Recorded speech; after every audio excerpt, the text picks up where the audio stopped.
माझे सन्माननीय सहकारी आणि माझ्यानंतर या देशाच्या न्यायव्यवस्थेची जे धुरा सांभाळणार आहेत ते माझे लहान बंधू आणि मित्र सन्माननीय न्यायमूर्ती सूर्यकांतजी,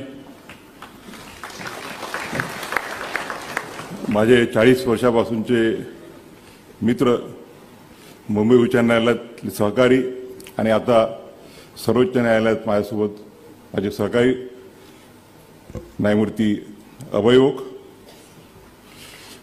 महाराष्ट्राचे लोकप्रिय मुख्य न्यायाधीश जे होते आणि आता जे सुप्रीम कोर्टात आहेत ते माझे मित्र सन्माननीय दीपंकर दत्ताजी, माझे दुसरे लहान बंधू न्यायमूर्ती प्रसन्न वराळे, मुख्य न्यायाधीश मुंबई उच्च न्यायालयाचे आणि परत लोकप्रिय मुख्य न्यायाधीश ज्यांनी अतिशय कमी कालखंडामध्ये मुंबई उच्च न्यायालयात लोकप्रियता मिळवली आहे ते माझे मित्र न्यायमूर्ती आलोक आराध्य, माझे मुंबई उच्च न्यायालयातील सहकारी आणि सध्या केरळ उच्च न्यायालयाचे मुख्य न्यायाधीश श्री नितीन जामदार,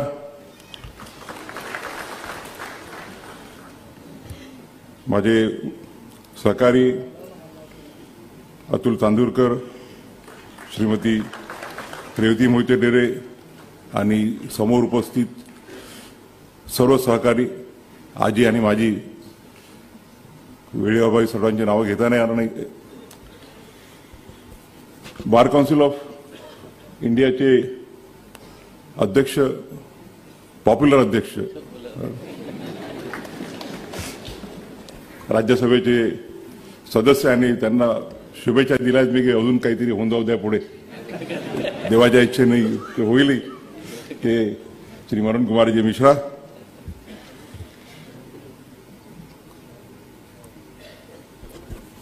केंद्र शासनाचे ॲडिशनल सॉलिसिटर जनरल माझे मित्र अनिल सिंग, गोव्याचे ॲडव्होकेट जनरल श्री देवीदास पंगम, महाराष्ट्र राज्याच्या महाराष्ट्र बार काउन्सिल ऑफ महाराष्ट्र आणि गोव्याचे सन्माननीय अध्यक्ष श्री खोंडे देशमुख, उपाध्यक्ष अमोल सावंत आणि बार काउन्सिल ऑफ इंडियामध्ये महाराष्ट्राचं आणि गोव्याचं प्रतिनिधित्व करणारे श्री आशिष देशमुख, बार काउन्सिल ऑफ महाराष्ट्राचे सर्व सन्माननीय सदस्य, बार काउन्सिल ऑफ इंडियाचे अनेक राज्यांमधून इथे आलेले सर्व सन्माननीय सदस्य, मोठ्या संख्येने इथे वकिलांच्या शिवाय इतर अनेक जण उपस्थित आहेत. माझ्या वडिलांचे घनिष्ठ मित्र बॅरिस्टर रेया रंतुले यांचे पुतणे श्री मुश्ताक रंतुले आहेत. माझे कुटुंबीय सुद्धा मोठ्या संख्येने उपस्थित आहेत. माझे काका डॉक्टर विश्वास गवई, माझे लहान बंधू डॉक्टर राजेंद्र गवई, मुलगा ज्योतिरादित्य आणि इतर अनेक कुटुंबीय उपस्थित आहेत. आणि सर्वात महत्त्वाचे म्हणजे महाराष्ट्राच्या कानाकोपऱ्यातून एवढ्या प्रचंड संख्येने आलेले माझे सर्व वकील मित्र आणि मैत्रिणींना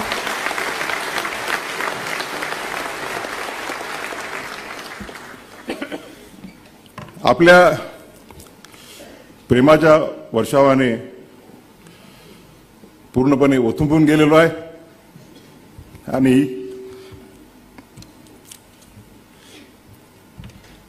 शब्द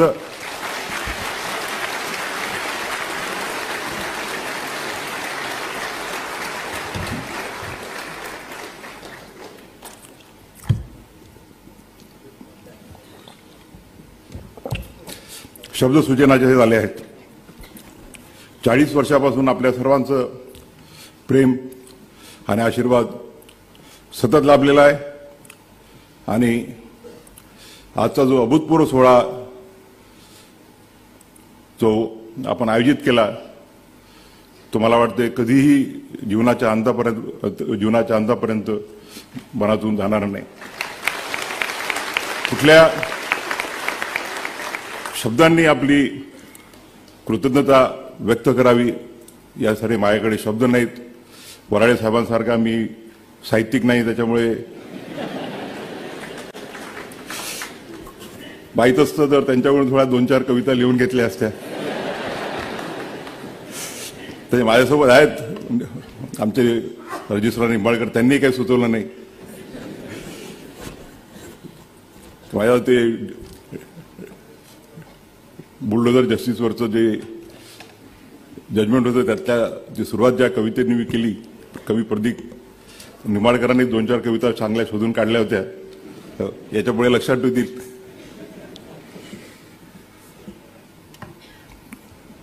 या 14 तारखेला भारताचा सरन्यायाधीश म्हणून मी शपथ घेतली आणि त्यानंतर त्या दिवशी महाराष्ट्रातल्या देशातील जनतेने जे प्रेम दिलं त्या प्रेमाने मी अतिशय भारावून गेलो. पहिल्या वेळेला एवढ्या प्रचंड संख्येने वकील वर्ग दिल्लीला कुठल्याही प्रधान न्यायाधीशाच्या शपथविधीला उपस्थित राहायला इतिहासात झाला नसेल. येणाऱ्या वकिलांकडनं जे फोन येत होते विविध बार असोसिएशनच्या पदाधिकाऱ्यांचे की आम्ही येणार आहोत आणि राष्ट्रपती भवनामध्ये आपल्याला माहीतच आहे की लिमिटेड जागा असते आणि म्हणून सुप्रीम कोर्टाने 2 ऑडिटोरियममध्ये व्यवस्था केली, तिथेही लोकांची व्यवस्था होऊ शकली नाही. मी या प्रसंगी आपली माफी मागू इच्छितो की आपल्याला त्या दिवशी जी काही गैरसोय झाली असेल, परंतु आपण माझ्या असलेल्या प्रेमापोटी त्याबद्दल साधा उल्लेख सुद्धा केला नाही आणि ती जी काही कमतरता होती ती आपण माफ करून दिली. आज मी विशेष काळाच्या मर्यादा पण आहेत, कारण की ओक साहेबांना आणि वराडे साहेबांना लवकर जायचं आहे. थोडक्यामध्ये आपल्याशी हितगुज साधण्याचा प्रयत्न करणार आहे. अनेकांनी सांगितल्याप्रमाणे माझ्या प्रवासाची सुरुवात ही अमरावती शहरातील जो एक फ्रेजरपुरा म्हणून भाग आहे आणि त्यावेळेला ऑलमोस्ट सेमी स्लम असा एरिया होता, तिथल्या नागरिक म्युन्सिपल स्कूल, त्याला नगर परिषद शाळा क्रमांक 8 या नावाने ती संबोधित होती. तिथून झाला. लहानपणापासूनच आई आणि वडिलांचे संस्कार माझ्यावर आलेत आणि त्याच्यामुळे जो काही आज मी आहे त्यात डॉक्टर बाबासाहेब आंबेडकरांच्या विचाराचा जेवढा सहभाग आहे तेवढाच माझ्या आई आणि वडिलांनी दिलेल्या संस्काराचा सुद्धा सहभाग आहे.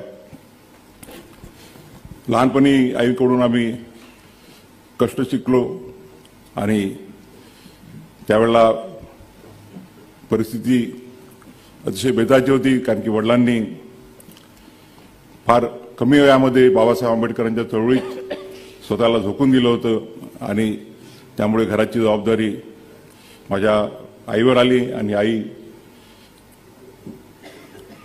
शाळेमध्ये शिक्षिका म्हणून काम करत असताना घर सुद्धा सांभाळायची आणि आमचा परिवार म्हणजे एकत्रित परिवार होता.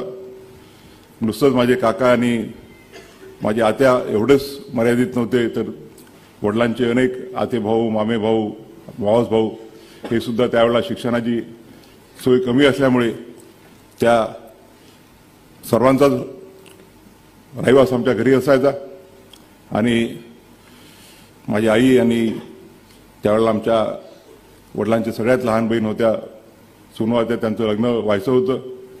त्या दोघी मिळून किती लोक जरी असले त्यांचा सगळ्यांचा स्वयंपाक करायच्या आणि त्यामुळे एक लहानपणापासून एक इन्क्लुझिव्हनेस, त्याला म्हणतो सर्वांसोबत राहण्याचं, सर्वांसोबत जगायची जी प्रेरणा मिळाली ते लहानपणापासून आईकडून जे शिकलो. परंतु माझ्या जडणघडणीत जर सर्वात महत्त्वाचं कोणाचं योगदान असेल तर ते म्हणजे माझे वडील दादासाहेब गवई. लहानपणापासून त्यांच्यासोबत मी राहिलो. ते जिथे जिथे कार्यक्रमाला जायचे त्यावेळेला शाळेत शिकत असताना सुद्धा त्यांच्यासोबत मी जायचो आणि समाजात वावरण्याची, समाजासोबत राहण्याची सवय ती लहानपणापासून लाभली. समाजाचे प्रश्न काय असतात, तळागाळातल्या लोकांचे प्रश्न काय असतात आणि त्या जडणघडणीचा आणि बाबासाहेब आंबेडकरांचे विचार त्यांनी लहानपणापासून माझ्या डोक्यात आत्मसात केले. भारतीय राज्यघटनेबद्दल त्यांना अतिशय प्रेम होतं आणि भारतीय राज्यघटना त्यांना पूर्णपणे एक चांगले अभ्यासक होते ते. आणि त्यामुळे माझ्या लहानपणापासूनच डॉक्टर बाबासाहेब आंबेडकर आणि बाबासाहेब आंबेडकरांनी निर्माण केलेली भारतीय राज्यघटना ही माझ्या लहानपणापासूनच माझ्यामध्ये पूर्णपणे अंतर्भूत झाली आणि पुढच्या माझ्या आयुष्याच्या वाटचालीमध्ये त्याचं ते एक फाउंडेशन बनलं. खरं म्हणजे माझी सुरुवातीला वकील बनण्याची इच्छा नव्हती, कारण की मला आर्किटेक्चरमध्ये इंटरेस्ट होता आणि त्यामुळे आर्किटेक्ट बनावं अशी इच्छा होती. परंतु वडिलांना वकील व्हायचं होतं. परंतु ज्यावेळेला त्यांनी वकिलीच्या परीक्षेच्या वेळेला त्यांना सत्याग्रहामध्ये अटक करण्यात आली आणि जेलमध्ये होते, त्यामुळे ते परीक्षेला बसू शकले नाही आणि वकील झाले नाही. आणि त्यांची इच्छा होती की त्यांची जी वकील बनण्याची जी इच्छा होती ती वकील बनून पूर्ण करावी आणि त्यांचा आदेश मानून मी वकिलीला LLBला ॲडमिशन घेतली. मध्यंतरीच्या काळात वडील विधान परिषदेचे उपाध्यक्ष झाले, त्यामुळे मग आम्ही मुंबईला आलो. परिस्थिती बऱ्यापैकी झाली. चांगल्या शाळेत सुरुवातीला चिकित्सक समूहामध्ये मी 3री ते 7वीपर्यंत शिकलो. आईला असं वाटलं की माझे बाकीचे दोघं मुलं कॉन्व्हेंटमध्ये आहेत, तर मोठ्या मुलाला न्यूनगंड येईल मराठी. तर 8वीमध्ये तिने मला होलीनेममध्ये टाकलं बाकीच्या 2 भावंडांसोबत आणि 8वी ते 10वी होलीनेममध्ये झाल्यानंतर KC कॉलेजमध्ये ग्रॅज्युएशन केलं. फर्स्ट इयर LLB मी गव्हर्नमेंट लॉ कॉलेजमध्ये केली. माझे अनेक मित्र त्यावेळचे आज इथे उपस्थित आहेत. राजन शिरोडकरांनी आम्हाला वाटते आमच्या सहित नाही आहेत, आम्ही एक क्लासमेट होतो. आणि त्यानंतर वडिलांना 82च्या नंतर कंटिन्यू करण्यात आलं नाही त्यांचा राजकीय काही कारणांमुळे, आणि त्यामुळे परत आम्ही अमरावतीला शिफ्ट झालो आणि 2nd इयर आणि 3rd इयर लॉ मी पंजाबराव देशमुख लॉ कॉलेज अमरावती इथे पूर्ण केलं. त्यानंतर 85मध्ये मुंबईला बॅरिस्टर राजाभाऊ भोसलेंसोबत वकिली चालू केली. या प्रसंगी मला त्यांची उणीव भासते आहे. त्यांच्याकडून राजाभाऊंकडून बरंच शिकायला मिळालं आम्हाला.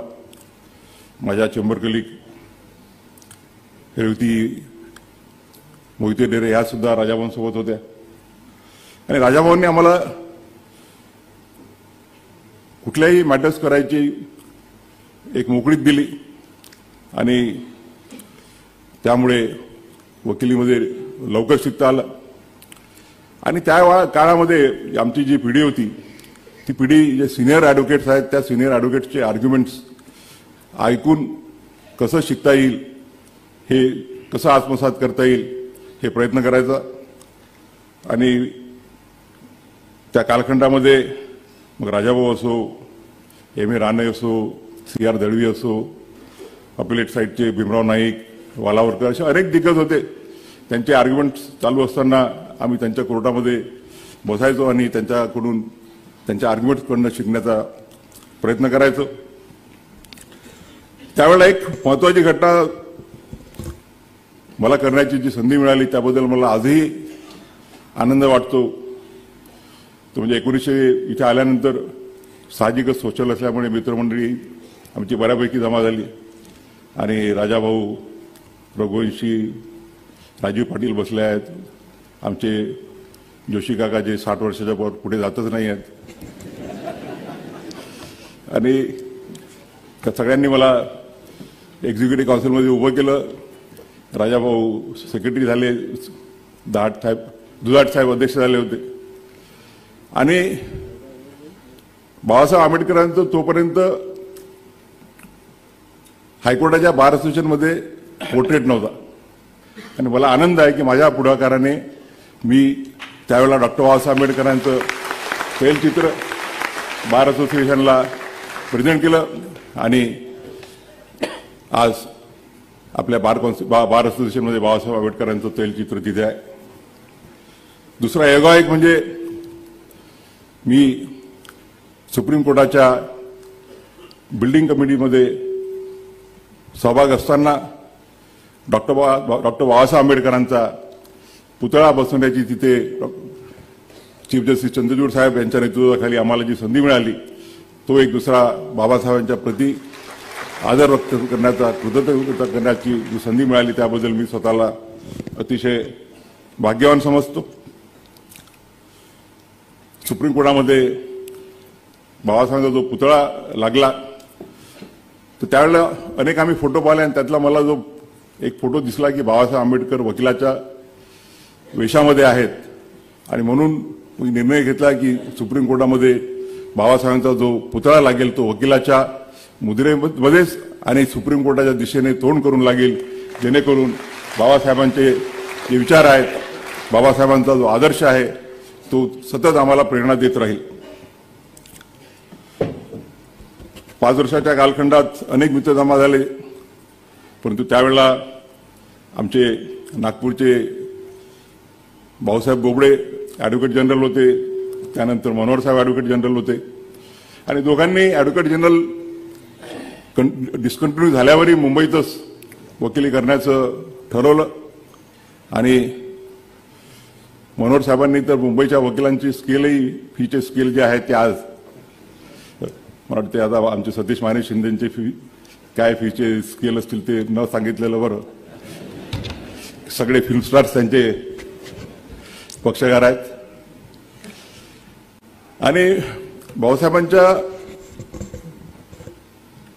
त्यावेळेला ॲडव्होकेट जनरल असताना एक अतिशय महत्त्वाच्या कॉन्स्टिट्युशनल इश्यूवरती मला फुलमॅच करण्याची संधी मिळाली 1987 मध्ये. आणि त्यानंतर भाऊसाहेबांनी म्हटलं की तू एवढं चांगलं काम करतोयस तर मग इथे जाण्यापेक्षा नागपूरला का जात नाही, आपला भाग आहे तिथे जर तू गेला तर तू लवकर तिथे तुला नाव मिळेल आणि लवकरच तू प्रसिद्ध होतील. आणि त्यानंतर त्यांचा सल्ला ऐकून मी नागपूरला गेलो आणि मला वाटते जे मुंबई मला ॲडव्हान्टेज हा झाला की मुंबईलाही भरपूर मित्र मिळाले आणि 90ला नागपूरला गेल्यावर तिथे अनेक मित्र मिळाले आणि तिथेही चांगलं शिकायला मिळालं. 10 वर्ष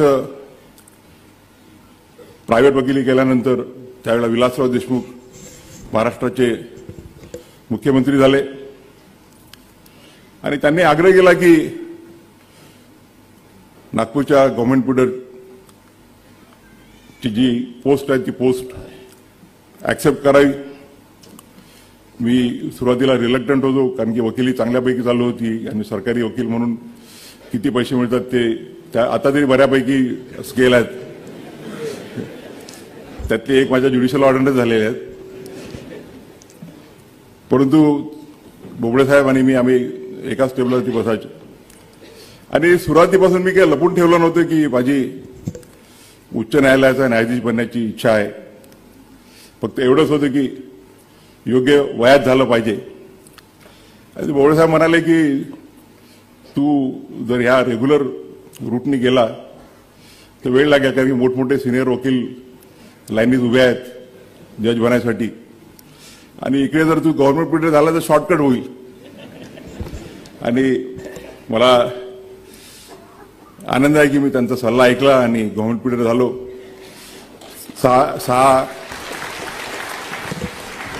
सहा महिन्यातच बीपी सिंग ज्यावेळेला नागपूरला आले होते तर 2 दिवसासाठी आले. 2 दिवसानंतर त्यांनी बोलावलं की इच्छा आहे काय, तर मी हो म्हटलं. तर त्यांनी विचारलं वय काय, तर त्यावेळेला मी 29 वर्ष 6 महिन्याचा होतो.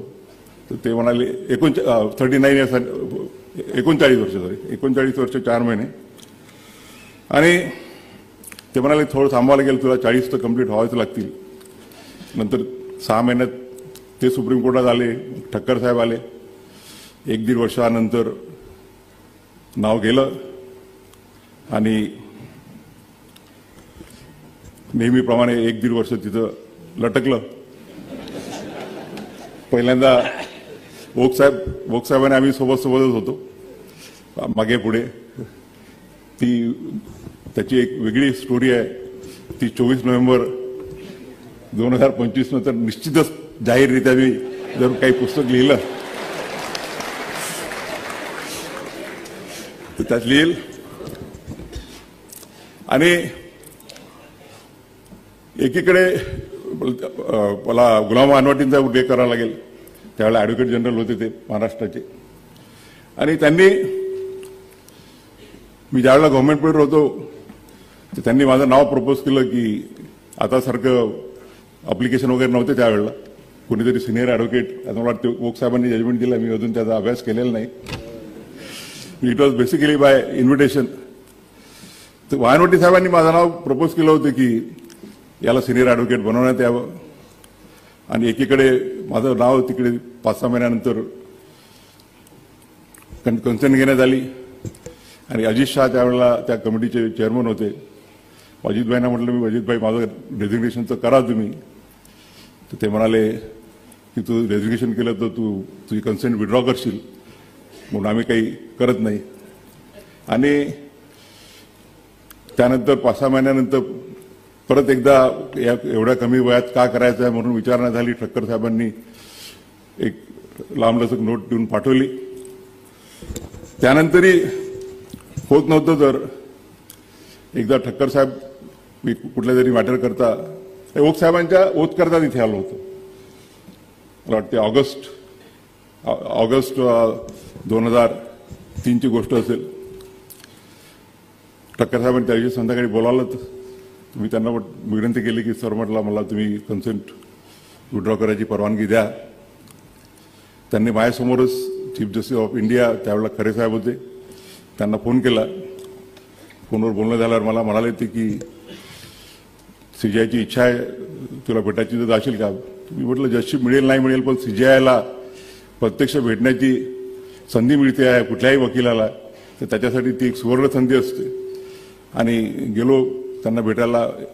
त्यांनी अर्धा तास चांगल्या गप्पा केल्या. त्या डिटेल्सही 24 नोव्हेंबर नंतर सांगेल सगळ्या. आणि एका आठवड्यात त्यांचा फोन आला की young man, the collegium has cleared your name. आणि त्यावेळेला थोडी मनपरिस्थिती द्विधा होती की आपण स्वीकारावं नाही स्वीकारावं. परंतु त्याही वेळेला आता वराळे साहेबांनी सांगितल्याप्रमाणे वडिलांनी म्हटलं की तू वकिलीस राहशील तर खोऱ्यांनी पैसे कमावशील, परंतु तू जर न्यायदानाचं काम करायला गेला तर बाबासाहेबांचे जे सामाजिक आणि आर्थिक न्यायाचा जो संकल्प आहे तो पुढे नेण्याच्या दृष्टीने तुला कर्तव्य करायला संधी मिळेल. आणि आज मला आनंद आहे की त्यांचा निर्णय मानून मी न्यायाधीश म्हणून शपथ घेतली. आणि या 22 वर्षाच्या कालखंडामध्ये मला अतिशय समाधान आहे की माझ्या वडिलांना अभिप्रेत असलेलं, बाबासाहेबांच्या घटनेला अभिप्रेत असलेलं सामाजिक आणि आर्थिक न्यायाच्या दृष्टीनं मी काही ना काहीतरी या देशाच्या न्यायालयीन जडणघडणीमध्ये हातभार करू शकलो। या प्रसंगी मला आनंद आहे की आज माझ्या दोन मित्रांच्या उपस्थितीत हा कार्यक्रम होतो आहे। जस्टिस अभयोग आणि आम्ही 40 वर्षापासून मित्र आहोत, सोबत वकिली केली। मी नागपूरला गेलो, ते मुंबईलाच कंटिन्यू झाले, परंतु मैत्री आमची तशीच होती। न्यायाधीश झाल्यानंतर ते मी ज्यावेळेला नागपूरला होतो त्यावेळेला ते व्हिजिटिंग जज म्हणून आले। त्यांचे संबंध अजून घनिष्ठ होत गेले आणि 2003च्या घटनेचा जरी मी उल्लेख टाळू इच्छितो आज, परंतु 2019ची जर घटना मी सांगितली नाही तर मला वाटते तो योग्य होणार नाही। 2019 मध्ये आमच्याकडे चालत असते, आपल्या सगळ्यांनी त्या स्टेजेस गेल्या आहेत हायकोर्ट जज होताना, आणि त्यावेळेला माझं नाव चर्चेत आलं। त्यावेळेला बऱ्याच प्रेसमध्ये वगैरे यायचं की गेल्या 10 वर्षापासून शेड्यूल कास्ट शेड्यूल ट्राईबचं कोणीच सर्वोच्च न्यायालयामध्ये नाही आहे, आणि त्यावेळेला देशामध्ये त्या घटकातील सर्वात ज्येष्ठ न्यायमूर्ती मी होतो। आणि मला विचारण्यात आलं तर मी हो म्हणण्याच्या अगोदर पहिल्यांदा माझे जे 2 सिनियर मित्र आहेत, धर्माधिकारी साहेब न्यायमूर्ती आणि ओक साहेब, यांच्याकडे गेलो। ओक साहेबांनी म्हटलं असंच आहे की तर मी काय करू अशा परिस्थितीत। त्यांनी म्हटलं की ऑलरेडी मुंबईचे 3 न्यायमूर्ती सुप्रीम कोर्टात आहेत, त्यामुळे मुंबईचा कोटा फुल आहे, आणि तू जर दुसऱ्या कुठल्या मार्गाने दुसऱ्या कोर्टातून जात असतील तर मला ऑब्जेक्शन असण्याचं काहीही कारण नाही आहे। आणि कारण की माझ्यावरती ते हे म्हणाले की माझा जर मित्र आज जाऊन जर या देशाचा सर्वोच्च न्यायालय बनण्याची त्याला संधी मिळणार असेल तर ती माझ्यासाठी आनंदाची बाब आहे। आणि याचा मी जाहीरपणे आज उल्लेख करू इच्छितो की त्यांनी मनाचा मोठेपणा दाखवला त्यावेळेला।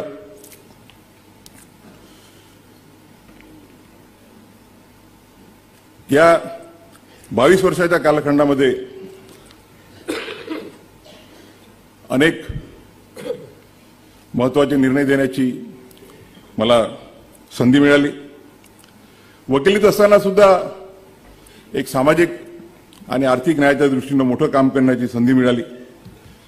मी ज्यावेळेला गव्हर्नमेंट बिल्डर होतो त्यावेळेला आमच्या नागपूरच्या एका जज साहेबांनी आदेश पारित केला की नागपूरच्या सगळ्या झोपडपट्ट्या 8 दिवसामध्ये रिकाम्या करण्यात याव्यात। आणि त्यावेळेला विलासराव देशमुख वर्ध्याला आले होते, त्यांचा फोन आला मला इमिजिएटली चर्चा करायची, आणि इमिजिएटली आम्ही ते सुप्रीम कोर्टात चॅलेंज केलं। सिनियर ॲडव्होकेट्स आम्ही एंगेज केले होते, पण ते पोहोचले नाही, त्यामुळे मला ती केस आर्ग्यू करण्याची संधी मिळाली। आणि मला आनंद आहे की नागपूरच्या लाखो झोपडपट्टीवासियांचं जे छत हिरावला जाणार होतं ते हिरावण्यापासून वाचवण्याची संधी त्यावेळेला मिळाली। आणि तोच कन्सेप्ट ज्यावेळेला मी आणि माझे सहकारी जस्टिस विश्वनाथन यांनी बुलडोजर जस्टिसमध्ये दिला की निवाऱ्याचा हक्क हा मूलभूत हक्क आहे। कुठल्याही व्यक्तीचा मग तो आरोपी असो किंवा त्याच्यावरती गुन्हा जरी सिद्ध झालेला असेल तर तुम्ही त्याच्या कुटुंबियांच्या वरचं छत कायद्याचं जो रूल ऑफ लॉ आहे त्या रूल ऑफ लॉला ब्रीच करून त्याचं छत हिरावू शकत नाही। मला आनंद आहे की या माझ्या 22 वर्षाच्या कालखंडामध्ये 2008 पासून माझा बार काउन्सिल ऑफ महाराष्ट्र आणि गोवाशी संबंध आला आणि त्यानंतर प्रत्येक बार काउन्सिल ऑफ इंडियाचं जे कुठलं नियोजन असेल त्या नियोजनामध्ये मी आणि न्यायमूर्ती अभय ओक यांचा सहभाग असायचं. कधी कधी असं वाटायचं की आम्ही दोघं जण बार काउन्सिल ऑफ इंडिया आणि महाराष्ट्राचे कोऑपरेट मेंबर आहोत का. आता आनंद दिल्लीला गेल्यावर मनोज कुमार मिश्रांच्या बार काउन्सिल ऑफ इंडिया सोबत काम करण्याची संधी मिळते आहे. आम्ही गोव्याला इंटरनॅशनल लॉ युनिव्हर्सिटी स्थापन केलेली आहे. आज मला सर्वात महत्त्वाचा जो आनंद आहे तो म्हणजे 26 जानेवारी 1925 रोजी आपण भारतीय राज्यघटनेच्या स्थापनेला 75 वर्ष पूर्ण केले आणि भारतीय राज्यघटनेची अमृतोत्सवी वाटचाल पूर्ण होऊन शतकपूर्तीकडे जात असताना भारताच्या सर्वोच्च न्यायालयाचा न्यायाधीश होण्याची संधी मला मिळते हे मी माझं भाग्य समजतो. आज आपण बघतो आहोत की आपली जी संविधानिक वाटचाल आहे ती मागच्या 75 वर्षाची कुठल्याही राज्यघटनेकरता 75 वर्षाची वाटचाल ही काही खूप मोठी कालखंड नाही आहे. परंतु या 75 वर्षाच्या कालखंडामध्ये मी निश्चितपणे सांगू शकतो की भारताच्या ज्या लोकशाहीचे जे 3 स्तंभ आहेत ते म्हणजे विधिपालिका, कार्यपालिका आणि न्यायपालिका यांनी निश्चितच आपल्या घटनेला अभिप्रेत असलेला आर्थिक आणि सामाजिक न्याय देण्याच्या दृष्टीनं प्रयत्न केलेले आहेत.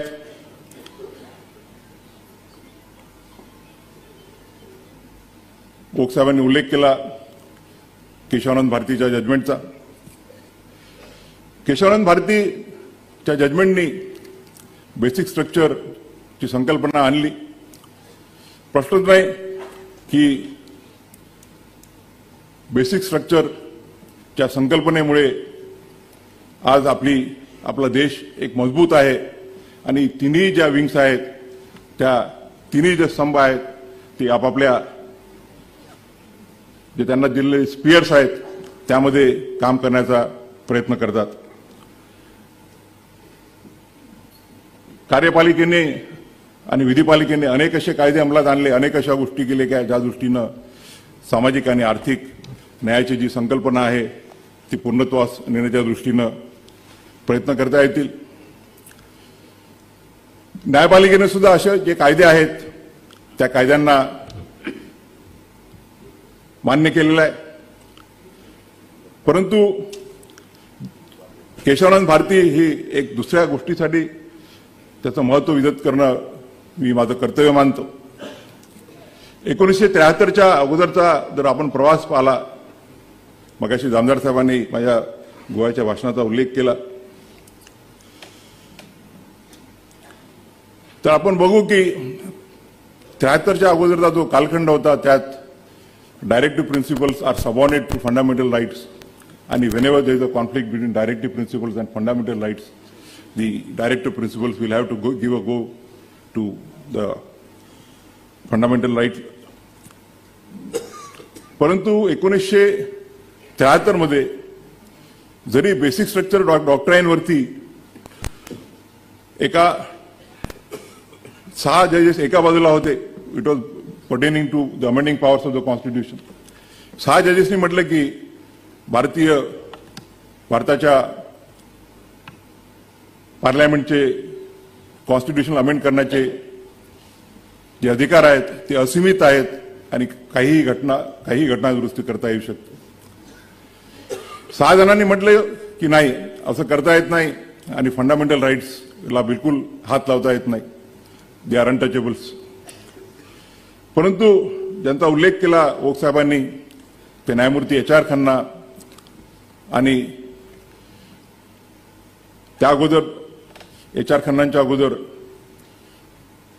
अमरावतीचे JR मुदोळकर यांनी 5 जजेस बेंचमध्ये उल्लेख केला की त्यांनी आणि जस्टिस सिराजुल्लांनी की we require a stronger reasons to hold that the powers to amend the constitutions are unlimited. Justice Mudholkar म्हणाले की can a parliament be given a power to change the basic features of the constitution. ते म्हणाले if we permit so, it will be permitting rewriting the constitution, not amending it. आणि म्हणून मूळ basic features जे आहे ती संकल्पना justice मुधोळकरांनी मांडली आणि ती पुढे HR खन्नांनी केशवानंद भारतीमध्ये पुढे नेली आणि त्याच्यामुळे 6 जण एका बाजूला 6 जण दुसऱ्या बाजूला आणि केशवानंद भारतीचा वर्डिक्ट हा आला की पार्लमेंटला कॉन्स्टिट्यूशन अमेंड करण्याची पॉवर तर आहेतच, परंतु ते जो मूळ गाभा आहे, जो बेसिक स्ट्रक्चर आहे त्याला पार्लमेंट हात लावू शकत नाही. मग ते सुप्रिमेसी ऑफ द कॉन्स्टिट्यूशन आहे,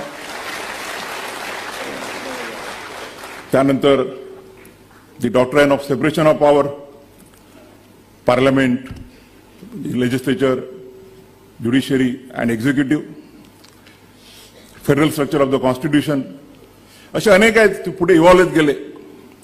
आणि म्हणून ज्यावेळेला एका ठिकाणी मला विचारण्यात आलं की सध्या जो वाद चालू आहे की कॉन्स्टिट्यूशन की ज्युडिशरी सुप्रीम आहे की एक्झिक्युटिव्ह सुप्रीम आहे, त्यावेळेला म्हटलं मी की neither judiciary nor executive nor the parliament are supreme, but it is a Constitution of India which is supreme, and all the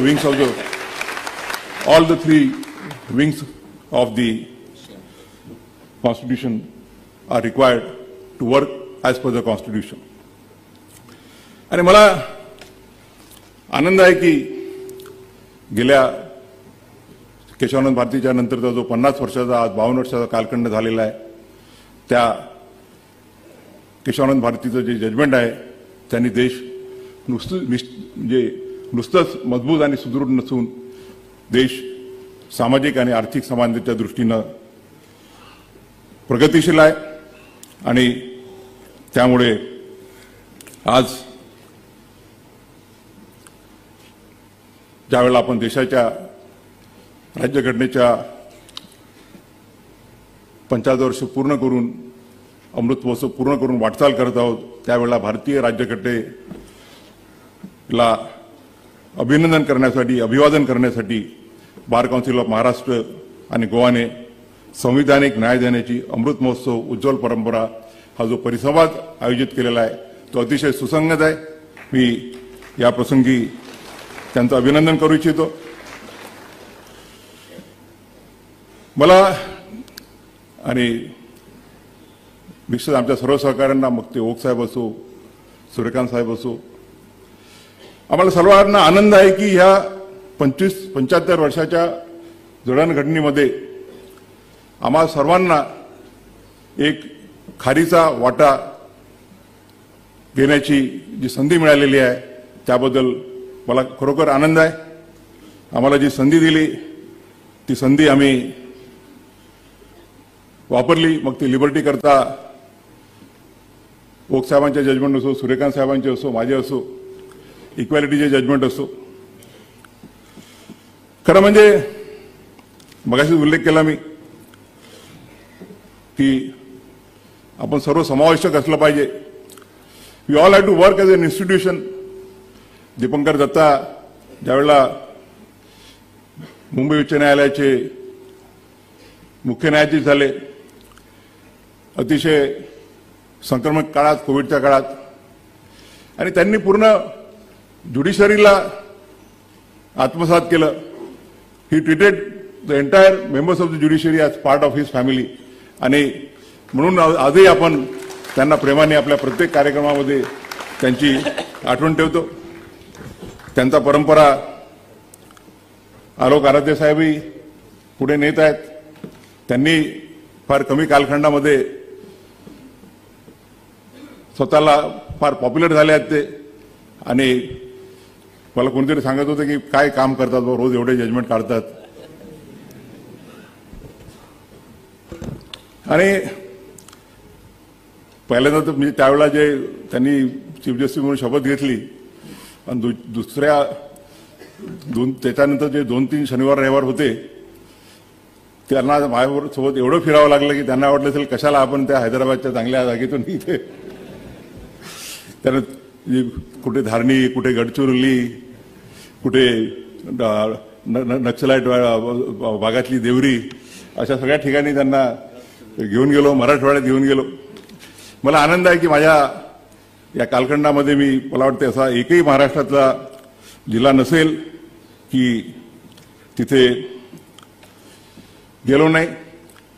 बार काउन्सिलशी संबंधित कार्यक्रम असो किंवा इतर अनेक असे कार्यक्रम असो, त्या कार्यक्रमाच्या निमित्तानं अनेक जिल्ह्याच्या मुख्यालय, मला वाटतं जिल्ह्याच्या मुख्यालय सर्वच ठिकाणी गेलो, परंतु अनेक तालुक्याच्या ठिकाणी सुद्धा जाता आलं, लोकांशी संवाद साधण्याची संधी मिळाली.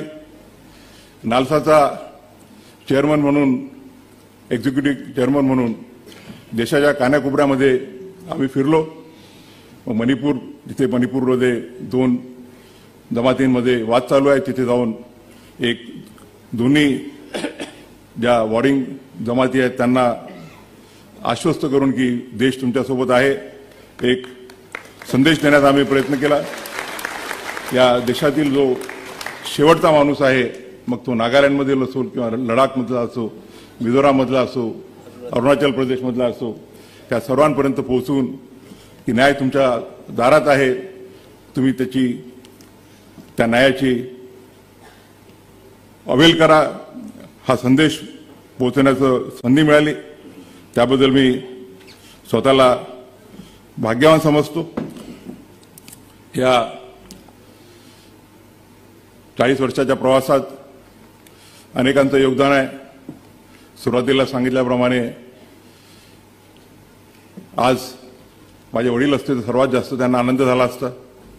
ज्यावेळेला 2003 मध्ये मी उच्च न्यायालयाचा न्यायाधीश म्हणून शपथ घेतली, त्यावेळेला ते म्हणाले होते, मला नाही म्हणाले पण माझ्या बाकीच्या नातेवाईकांना, की भूषण एक दिवस सर्वोच्च न्यायालयाचा मुख्य न्यायाधीश निश्चित होईल. आणि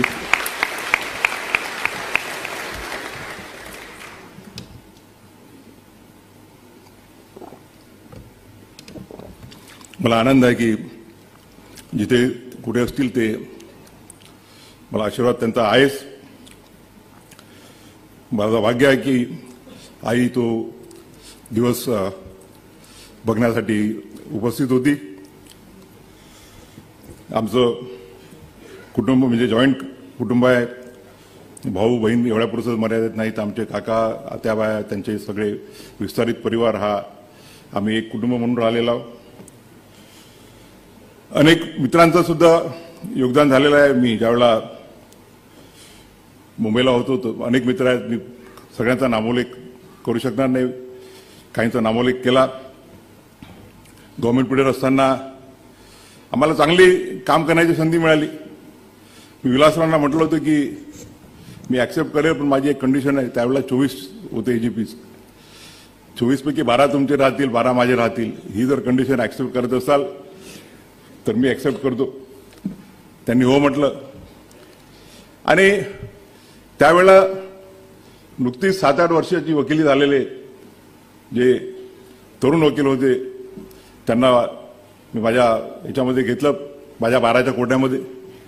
आणि मला आज आनंद आहे की त्यातले अनेक जण, मग ते आज उपस्थित असलेले माझे मित्र अनिल किल्लर असो किंवा नितीन सांबरे असो, भारती डांगरे असो, आनंद बदर असो, ते उच्च न्यायालयाच्या न्यायाधीशापर म्हणून कार्यरत झाले आणि अतिशय चांगलं काम केलं. मुंबई उच्च न्यायालयात आल्यानंतर मला ज्युनियर जज म्हणून अनेक लोकांसोबत, अनेक जजेससोबत राहण्याची, काम करण्याची संधी मिळाली. माझा पहिला डिव्हिजन बेंच जस्टिस VC रागा यांच्यासोबत होता. त्यांनी भरपूर संधी दिली काम करण्याची. त्यानंतर डिव्हिजन बेंच हेड करायला लागलो तर पहिला माझा डिव्हिजन बेंच औरंगाबादला संजय गंगापूरवाला यांच्यासोबत होता. आणि त्यानंतर मुंबईला श्रीहरी डावरे साहेब बसले आहेत, त्यांच्यासोबत मी बसलो. इथे उपस्थित असलेल्या अनेकांसोबत मला काम करण्याची संधी मिळाली. मग ते अजय गडकरी असो, न्यायमूर्ती सुनील शुक्रे असो, भडंग साहेब असो, मकरंद कर्णिक आणि मी 2 रोस्टर बसलो. मी मुंबईला 2017 ज्यावेळेला आलो त्यावेळेला ते कधी सांगतील तो किस्सा. भारती डांगरे यांच्यासोबत 2दा बसायची संधी मिळाली. रेवती मॅडम सोबत फक्त एकच दिवस बसलो. अतुल चांदूरकरांसोबत सुद्धा नागपूरला भरपूर काम करण्याची संधी मिळाली. परंतु दोघांचा मी विशेष उल्लेख करू इच्छिल तो या प्रसंगी. एक तर आमचे मित्र नंदूभाऊ देशपांडे, ND देशपांडे उपस्थित आहेत. त्यांनी 2010 मला ब्लड प्रेशर गिफ्टमध्ये दिलं.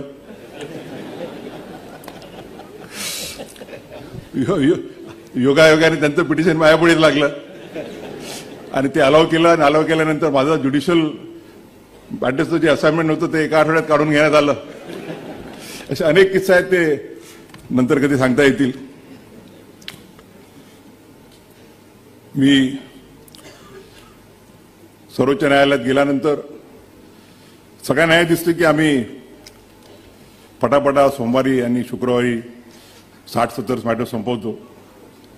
पण त्या पाठीमागे खूप लोकांची मेहनत असते. आणि खरं म्हणजे न्यायाधीश पद हे एक सतीचं वाहन आहे. ती एक देशाची, समाजाची सेवा आहे. आणि मला आज अभिमानानं या प्रसंगी ते एक रामधनुष्य आहे. आज या प्रसंगी मी अभिमानानं सांगू इच्छितो की महाराष्ट्र बार काउन्सिलला काही काळिमा लागणार नाही अशा पद्धतीनं न्यायमूर्ती ओक आणि मी हे रामधनुष्य पेललेलं आहे आणि सतीचं वाहन पेललेलं आहे. आजचा कार्यक्रम हा होणार नाही होणार असं चालू होतं पहलगामचा अटॅक झाल्यानंतर. कारण की बार काउन्सिलची इच्छा होती की हा जो कार्यक्रम आहे तो ओक साहेब रिटायर व्हायच्या अगोदर झाला पाहिजे. पुढच्या शुक्रवारी आम्ही त्यांना फेअरवेल देणार आहोत. आणि मला खरोखर आनंद आहे की आज हा कार्यक्रम त्यांच्या उपस्थितीत होतो आहे. त्यांच्या सत्काराला तर मी येईलच, परंतु आज मी त्यांना शुभेच्छा देतो. आणि आम्ही दोघांनी डिक्लेअर केलेलं आहे की निवृत्त झाल्यानंतर आम्ही कुठलेही असाइनमेंट घेणार नाही.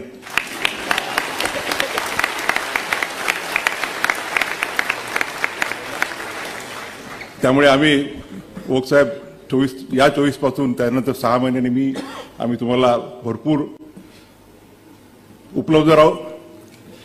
आता 6 महिन्याचा कालखंड मला तुम्ही काम करण्यासाठी द्या अशी विनंती करतो. मी ठरवलेलं आहे की फक्त अमरावती, नागपूर, औरंगाबाद आणि गोवा आणि मुंबई ज्या ज्या बारचा सदस्य होतो आणि जिथे जिथे मी काम केलं त्याच्याशिवाय मी कुठलाही सत्कार स्वीकारणार नाही.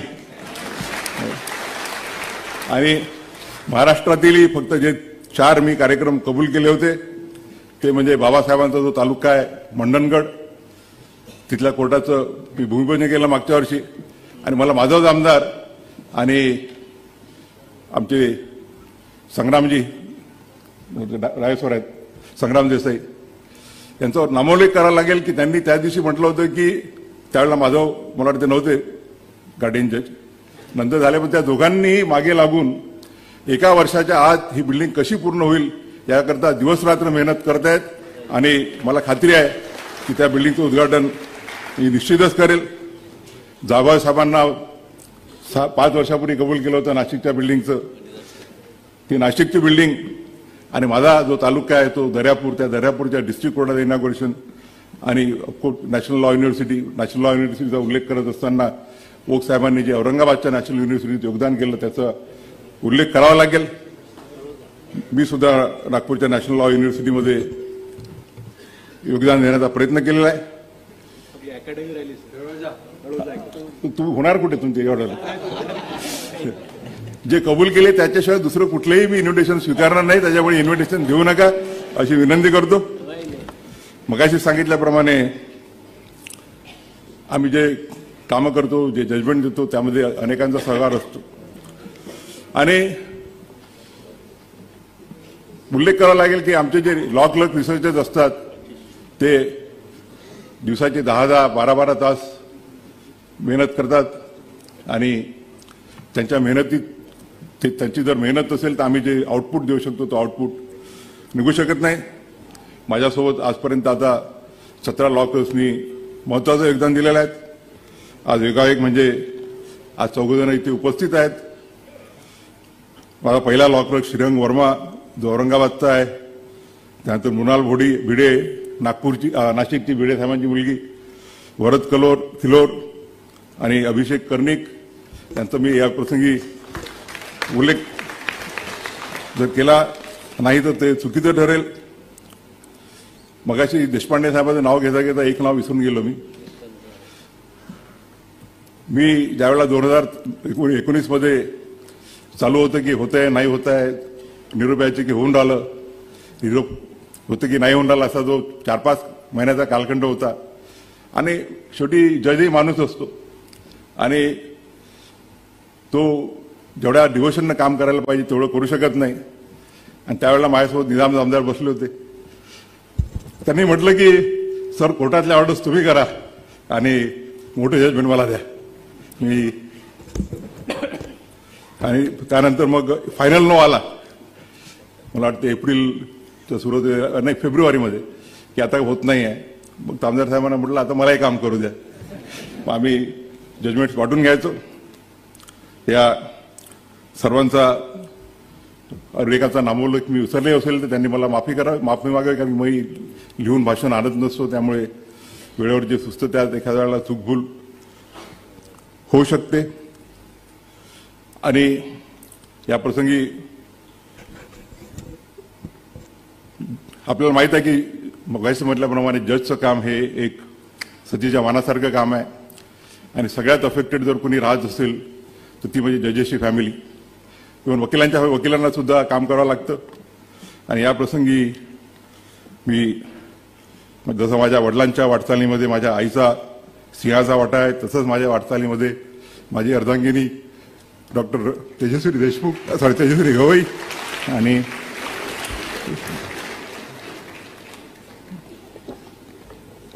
कुटुंबियांचा सुद्धा महत्त्वाचा वाटा आहे. कामामुळे मुलांना, मग मुलगी करिश्मा असो की मुलगा ज्योतिरादित्य असो, एवढा वेळ देता येत नाही. परंतु ती उणीव मी 24 नोव्हेंबर 25 नंतर निश्चितच भरून काढेल. या प्रसंगी आपल्या सर्वांच्या प्रति माझी कृतज्ञता व्यक्त करत असताना फक्त एकच महाराष्ट्राच्या नोकरशाहीचं कौतुक करू इच्छितो. 6-7 महिन्यापूर्वी निश्चित झालं की पुढचा चीफ जस्टिस ऑफ इंडिया कोण बनणार आहे. आणि त्यानंतर देशाच्या कानाकोपऱ्यात जिथे जिथे गेलो मी, तिथला chief justice, director general of police, तिथले पोलीस कमिशनर, तिथले डिव्हिजनल कमिशनर हे सर्व जातींना एअरपोर्टवर हजर राहायचे. आम्ही 5-6 महिन्यापूर्वी एक अमृतसरला गेलो होतो कार्यक्रमाला, सूर्यकांत साहेब आणि मी. सूर्यकांत साहेबांच्याबद्दल सांगायचं राहिलं की आमची 2005 पासूनची मैत्री आहे. ते आम्ही ज्यावेळेला हिमाचलात जायचो त्यांच्या चंदीगडच्या घरी मी राहायचो आणि ते ज्यावेळेला महाराष्ट्रात जायचे माझ्या घरी ते राहायचे. आणि संध्याकाळी आम्ही ज्यावेळेला गप्पा मारायला बसायचो तर ती ऑल इंडियाची लिस्ट घेऊन कधी कधी वेळ असायचा. त्यांना म्हणायचं की सूर्यकांत भाई आप तो 100% सीजाय बनने वाले हैं. तर ते म्हणायचे की भूषण भाई मैं तो बनूंगा मगर उसके पहले आप बनेंगे. आणि ते शब्द खरे निघाले. आम्ही मणिपूरला जाओ, नागालँडला जाओ, आसामला जाओ.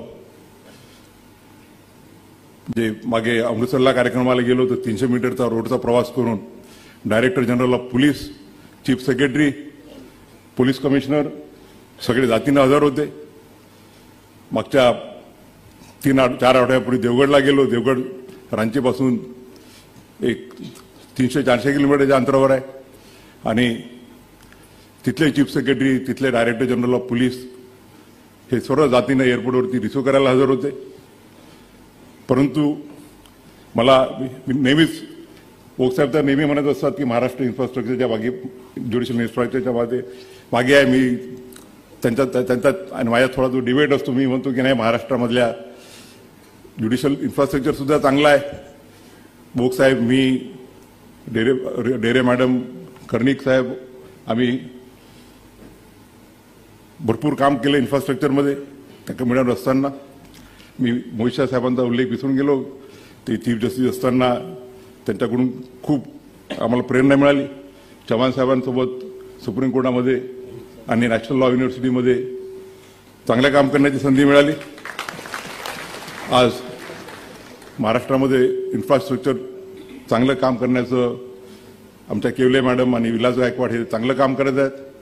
आपल्या महाराष्ट्रातले ज्युडिशियल ऑफिसर मुनघाटे आणि निंबाळकर हे सुद्धा माझ्यासोबत तिथे काम करत आहेत. या प्रसंगी मला एवढंच वाटतं की ज्यावेळेला आपण म्हणतो की लोकशाहीचे 3 स्तंभ म्हणजे न्यायपालिका, विधिपालिका आणि कार्यपालिका हे समान आहेत, तर every organ of the constitution must reciprocate and give its due respect to the other organs. Maharashtra राज्यातला एक व्यक्ती चीफ जस्टिस ऑफ इंडिया म्हणून महाराष्ट्रात पहिल्यांदा येत असताना महाराष्ट्राच्या चीफ सेक्रेटरीला किंवा महाराष्ट्राच्या डायरेक्टर जनरल ऑफ पोलीसला किंवा मुंबईच्या पोलीस कमिशनरला तिथे येण्याची योग्यता वाटत नसेल तर त्याबद्दल त्यांनीच विचार करायला पाहिजे. की मला प्रोटोकॉलचा बिलकुलही हे नाही आहे. मी अजूनही अमरावतीला जातो, नागपूरला जातो, तर मी पायलट एस्कॉर्ट घेऊन जात नाही. सुप्रीम कोर्टात येईपर्यंत अमरावतीला न्यायालयात असताना मी मोटरसायकलवरून फिरायचो मित्रांच्या. परंतु it's a question of respect by the other organs of the institution to the judiciary. एका राज्यघटनेच्या एका संस्थेचा प्रमुख ज्यावेळेला पहिल्यांदा या राज्यामध्ये येत असेल आणि तोही त्या राज्याचा, तर जी वागणूक त्यांनी दिली ती योग्य आहे की नाही हा त्यांनीच त्यांचा विचार करावा. या लहान लहान गोष्टीमध्ये मला हे नाही, दुसरा एखादा आमच्यातला एखादा कोणी असता तर आर्टिकल 142 किंवा 140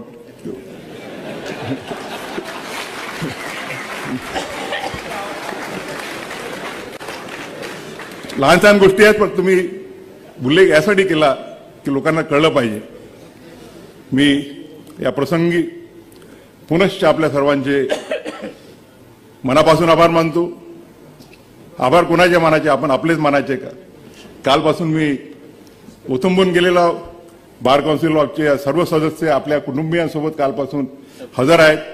खरं म्हणजे माझ्या बायकोला कार्यक्रम वगैरे आवडत नाहीत, पण त्यांचा आग्रह होता की नाही तुम्ही वहिनींना घेऊन या, आम्ही सगळेजण आमच्या बायकोला घेऊन येतो, बायकांना घेऊन येतो.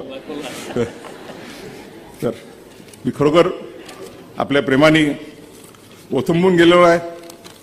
या प्रसंगी मी फक्त आपल्या आशीर्वादाची याचना करतो की माझ्या हातून असं कुठलेही काम होऊ नये की जेणेकरून बार काउन्सिल ऑफ महाराष्ट्र आणि गोवा, मुंबई उच्च न्यायालय याच्या नावाला थोडासाही धप्पा लागेल.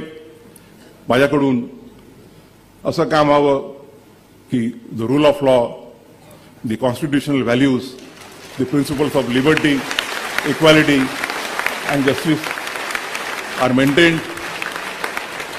मला आपण आशीर्वाद द्या की या सर्व करण्यासाठी मला एक स्ट्रेंथ मिळेल, आपल्यापासून प्रेरणा मिळेल.